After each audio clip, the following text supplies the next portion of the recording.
श्री शिवाय नमस्तुभ्यम। हर हर महादेव। आज रात्रि को 10:09 से चतुर्दशी की तिथि लग रही है, जिसे हम मासिक शिवरात्रि के नाम से भी जानते हैं। और आज रात आपको एक विशेष शिव शक्ति दीपक अपने घर में रात्रि को 10:10 के बाद अपनी कामना विशेष रूप से करते हुए प्रज्वलित करना है। जानकारी आपको इसी वीडियो के अंत में मिलने वाली है। आज 23 जून सोमवार प्रदोष शिवरात्रि जैसे महासंयोग में रात्रि को अपने घर पर यह सरल उपाय करना मत भूलिएगा। ऐसा मौका बार बार नहीं मिलेगा। उपाय की जानकारी आपको इसी वीडियो के अंत में मिलेगी। छत्तीसगढ़ राज्य के दुर्ग जिले के निकुंज में गुरुजी पंडित प्रदीप मिश्रा जी के द्वारा शिवोम शिव महाप्राण कथा आज 23 जून को पूर्ण हो चुकी है। ये 5 दिवसीय शिव महाप्राण कथा है, जो कि 19 जून से शुरू हो गई थी और आज पूर्ण हो गई है। आज की कथा में गुरुजी ने माता ब्राह्मणी का नाम लेते हुए एक विशेष उपाय की जानकारी दी है, जिसे आपको जरूर सुन लेना है। उपाय सरल भाषा में आपको समझाएंगे। 23 जून अंतिम दिन की दुर्ग शिव महाप्राण कथा में गुरुजी ने कुल 14 उपाय पत्र उपयोगी जानकारियां दी हैं। सभी की जानकारी आपको इसी वीडियो के माध्यम से मिलने वाली है। किसी कारणवश यदि आपने आज कथा नहीं सुन पाए हैं तो पूरी कथा का रास्ता अब आपको छोटे से वीडियो से प्राप्त होने वाला है।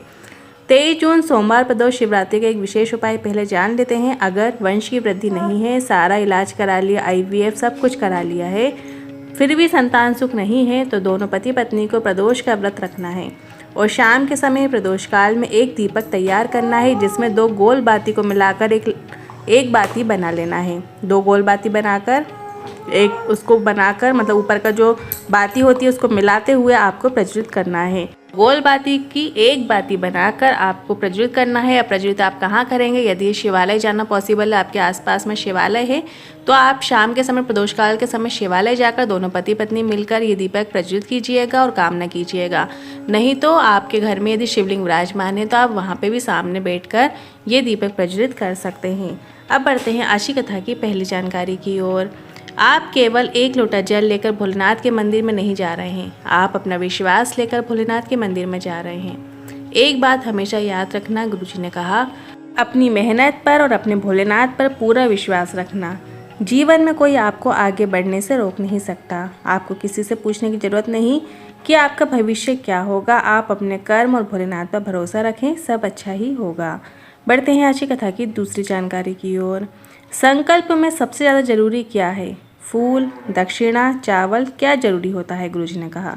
तो संकल्प लेने के लिए अगर आपके पास कुछ भी नहीं है पर आपके हाथ में थोड़ा सा भी यदि जल है तो वो भी संकल्प लेने के लिए पर्याप्त है। इसलिए जब तुम जिस उद्देश्य को मन में रखते हुए भोलेनाथ के मंदिर में जाते हैं तो वो जल आपके संकल्प को पूरा करने वाला होता है।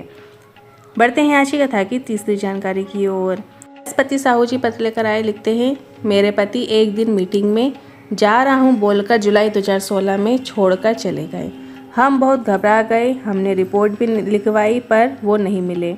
मेरा 10 साल का बेटा और 7 साल की बेटी थी। 2021 आया, 6 साल हो गए, पति नहीं मिले।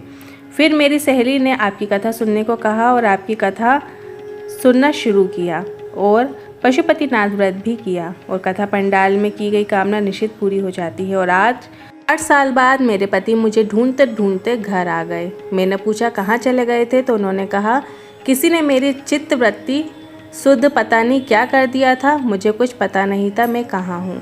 पढ़ते हैं आज की कथा की चौथी जानकारी की ओर। कलयुग का सबसे बड़ा फल क्या है? अगर कलयुग में कोई सिर्फ भगवान का नाम जाप भी कर रहा है तो उसका कल्याण होना निश्चित है।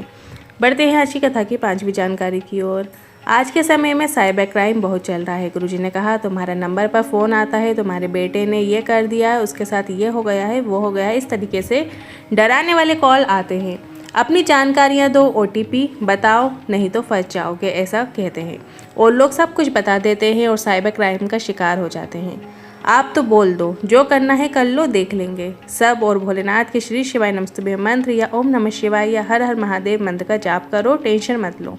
आपको फंसाने के लिए लोग नए नए तरीकों का उपयोग करते हैं। आज की कथा की 6वीं जानकारी की ओर। इंदिरा निमालकर जी पत्र लेकर आए, डॉक्टर को दिखाया, संतान सुख नहीं था। किसी ने आपकी कथा सुनने को कहा, आपकी कथा सुनना शुरू किया और बेलपत्र और 1 लोटे जल का प्रयोग करना शुरू किया। पशुपतिनाथ व्रत किया और 1 महीने के अंदर गर्भ ठहर गया और संतान सुख हुआ है। पर कुछ समय बाद बेटी भगवान के पास चली गई, पर मैंने बाबा से विश्वास नहीं टूटने दिया। फिर मैंने पशुपतिनाथ व्रत किया और 1 वर्ष के बाद मुझे पुत्र रत्न की प्राप्ति हुई है, उसी का आभार व्यक्त करने आए हैं। बढ़ते हैं आज की कथा की 7वीं जानकारी की ओर। पूर्णिमा साहू जी पत्र लेकर आई, लिखती हैं 2005 में शादी हुई। जितनी बार भी गर्भ ठहरा बच्चे होते और मर जाते थे, कोई संतान सुख नहीं था। पर बाबा की कृपा से 20 साल के बाद संतान सुख हुआ है, उसी का आभार व्यक्त करने आए हैं। बढ़ते हैं आज की कथा की 8वीं जानकारी की ओर। जहाँ स्वार्थ होता है वहाँ से परमात्मा दूर हट जाता है। अगर पूजन में, भगवान की भक्ति में अगर आपका स्वार्थ है तो आपको फल की प्राप्ति नहीं होगी। आपको निस्वार्थ होकर भगवान की भक्ति करना है। भगवान आपको वो सब प्रदान कर देंगे जो आप सोच भी नहीं सकते। बढ़ते हैं आज की कथा की 9वीं जानकारी की ओर। 2 घर बताएंगे, आपको बताना है कि किस घर में माता अन्नपूर्णा निवास करती है। पहला, जिसमें बहू, नारी, स्त्री, बेटियां भोजन बनाए और 10 से 15 लोग भोजन करने आए और अच्छी सब्जी, हलवा, पूरी, खीर बनी हो और ख़त्म होने वाला देखकर थोड़ा सा घर की नारी ने बचाकर रख लिया। दूसरा घर, गुरुजी ने कहा, घर की नारी ने भोजन बनाया, भोजन खत्म होता देख लोगों ने कहा तुम भी खा लो, खत्म हो जाएगा। तो नारी बोले सभी को अच्छे से खा लेने दो, मैं और बना लूँगी। तो दूसरे घर में माता अन्नपूर्णा निवास करती है।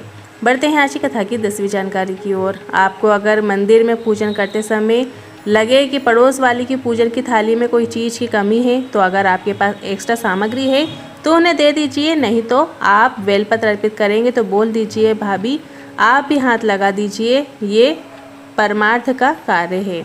बढ़ते हैं आज की कथा की 11वीं जानकारी की ओर। भजन, सत्संग और शिव पुराण की कथा अकेले नहीं, अपने परिवार के लोगों के साथ सुनना चाहिए। बढ़ते हैं आज की कथा की 12वीं जानकारी की ओर।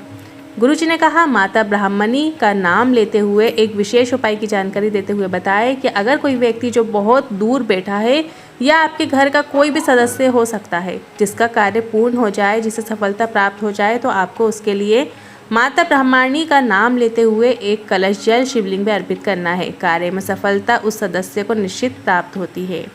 बढ़ते हैं आज की कथा की 13वीं जानकारी की ओर। 26 जून से 2 जुलाई गुरुजी की अब जो श्री महापुराण कथा होने वाली है वो 26 जून से शुरू होने वाली है और 2 जुलाई तक चलेगी। बैजापुर छत्रपति संभाजी नगर में ये कथा होगी। फिर 5 जुलाई से 9 जुलाई गुरु पूर्णिमा श्री महापुराण कथा होगी और इसके बाद 10 जुलाई को गुरु पूर्णिमा महोत्सव रखा गया है। फिर 12 जुलाई से 18 जुलाई कोरबा छत्तीसगढ़ में श्री महापुराण कथा होगी। फिर 30 जुलाई से 5 अगस्त 2025 तक जयंती भाई स्टेडियम भिलाई में श्री महापुराण कथा होगी, जिसका समय दोपहर में 1 बजे से 4 बजे तक रखा गया है। और 6 अगस्त प्रदोष के दिन सीहोर में कांवड़ यात्रा होगी, जो सुबह 9 बजे से शिव नदी के तट से प्रारंभ होगी और कुबरेश्वर धाम जाएगी। अब बढ़ते हैं अगली 14वीं जानकारी की ओर। आज रात्रि को अपने ही घर के मंदिर में या भोलेनाथ के मंदिर में, जहां आपसे बन सके, आपको एक शिव शक्ति दीपक लगाना है। 2 लंबी बाती बनाना है और उन्हें मिलाकर एक बाती तैयार कर लेना है। और ये दीपक श्री शिवाय नमस्तुभ्यम बोलते हुए, अपनी कामना करते हुए, शिव शक्ति का स्मरण करते हुए आज रात को 10:10 में प्रज्वलित कर देना है। में आपको घी का प्रयोग करना है और जो भी कामना हो वो अगली शिवरात्रि के पहले आपको पूर्ण होती नज़र जरूर आएगी। अब बढ़ते हैं अगली 15वीं जानकारी की ओर। और साथ ही कल 24 जून मंगलवार का दिन है, तो इस दिन किया जाने वाला एक विशेष उपाय लेकर आए हैं। यदि कोई नौकरी है या व्यापार है जिसमें आपको उन्नति नहीं हो रही है या सफलता नहीं मिल रही है, तो आप इस विशेष उपाय को कर सकते हैं। या किसी का विवाह नहीं हो रहा है तो उसमें भी आप ये विशेष उपाय कर सकते हैं। मंगलवार के दिन ही ये उपाय किया जाता है। आपको एक धतूरा लेना है और धतूरे को आपको फोड़ लेना है और उसके अंदर का जो गूदा होता है, फल होता है, उसको आपको निकाल लेना है। वो फल ले जाकर आपको, साथ ही एक कलश जल ले जाकर आपको शिवालय जाना है और जो धतूरे के अंदर का फल जो आपने निकाला है वो शिवलिंग पे चढ़ा देना है। उसके बाद एक लोटा साफ जल आपको अपनी कामना करते हुए श्री शिवाय नमस्तुभ्यम बोलते हुए अर्पित कर देना है। नौकरी के लिए, व्यापार के लिए या फिर अपने विवाह के लिए किसी भी रूप में जो आप ये उपाय करना चाहते हैं उसको आपको मन में भान करना है, शिव जी से प्रार्थना करना है। और इसके बाद जो धतूरे का फल आपने अर्पित किया है उसको उठा लेना है और विसर्जन कर देना है, क्योंकि धतूरे का फल जहरीला होता है। तो इस उपाय को करते समय इन बातों का ज़रूर ध्यान रखें। ये उपाय करें तो सभी लोगों को जल चढ़ा लेने दें और इसके बाद आप ये उपाय करें, क्योंकि सभी लोग आजकल जल चढ़ाते हैं, उस जल का आचमन करते हैं। तो आपको सभी के जल चढ़ाने के बाद इस उपाय को करना है और इसके बाद धतूरे का फल उठाकर आपको विसर्जन कर देना है। शिवलिंग को एक कलश जल से फिर से आपको साफ पानी से साफ कर देना है, ताकि कोई अन्य जो लोग जल चढ़ाएं उनको किसी भी प्रकार की किसी दिक्कत का सामना ना करना पड़े। आज के इन उपाय से जुड़े मन में कोई सवाल है, क्वेश्चन है तो कमेंट के जरिए पूछ सकते हैं। वीडियो थोड़ा भी उपयोगी लगा हो तो वीडियो को लाइक करके कमेंट बॉक्स में हर हर महादेव ज़रूर टाइप कीजिएगा।